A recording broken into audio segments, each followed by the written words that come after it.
New year వేడుకలపై పోలీసుల focus. Pubs, hotels పై పూర్తిగా drugs, మత్తు పదార్థాలపై స్పెషల్ నజర్. నిరంతరం సీసీటీవీలతో పర్యవేక్షణ. ట్రాఫిక్ రూల్స్ అతిక్రమిస్తే కఠిన చర్యలు. రాత్రి 8 గంటల నుంచి డ్రంక్ అండ్ డ్రైవ్ టెస్టులు. ఓఆర్ఆర్ పై ఆంక్షలు. సో ఎక్సైజ్ శాఖ టార్గెట్ 1000 కోట్లట. సో నేడు రాత్రి కార్లు, బైక్లపై ఫ్రీ జర్నీ.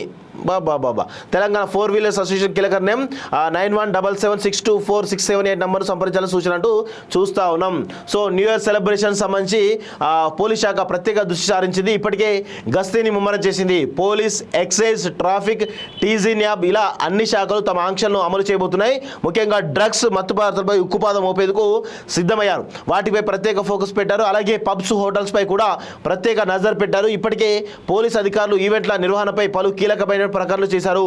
అవాంఛనీయ ఘటనలు జరగకుండా ట్రాఫిక్ ఆంక్షలు సైతం అమలు చేస్తున్నారు. ఓఆర్ఆర్ పై పలు ఆంక్షలు విధించారు.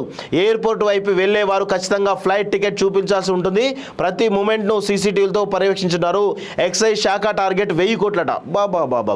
సో ఈరోజు డిసెంబర్ 31 నైట్ ప్రజలందరూ కూడా ఒక సెలబ్రేషన్ మూడ్లో ఉంటారు. కాబట్టి దాదాపు అందరూ కూడా మత్తు పదార్థాలు కావచ్చు, లేకపోతే మాదక ద్రవ్యాలు కావచ్చు, లేకపోతే మద్య ఇలా అన్ని తీసుకుంటూ ఈరోజు ఎంజాయ్ చేస్తూ ఉంటారు. అందులో అందరినీ కూడా మనం ఏమనలేం. కాబట్టి కొంత ఎవరైతే బయటికి వెళ్ళి మీరు పబ్లలో అక్కడెక్కడ ఎంజాయ్ చేయాలి అని అనుకున్న వాళ్ళు ఎవరైతున్నారో కొన్ని జాగ్రత్తలు పాటించాల్సిన అవసరం అవుతుంది. పోలీస్ డిపార్ట్మెంట్ చాలా సీరియస్గా ఈ మత్తు పదార్థాలు ఏవైతే ఉన్నాయో, మాదక ద్రవ్యాలపైన కొంత సీరియస్ ఫోకస్ పెట్టింది.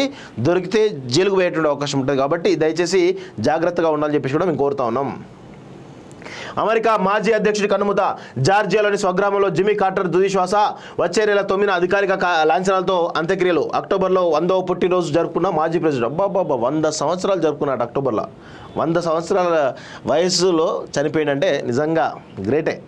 హైదరాబాద్లో నేషనల్ హెల్త్ కాన్ఫరెన్స్ వచ్చే నెల 8, 9 తేదీలో లియోనియా రిసార్ట్లో దక్షిణాది రాష్ట్రంలో ఫస్ట్ టైం నిర్వహణ.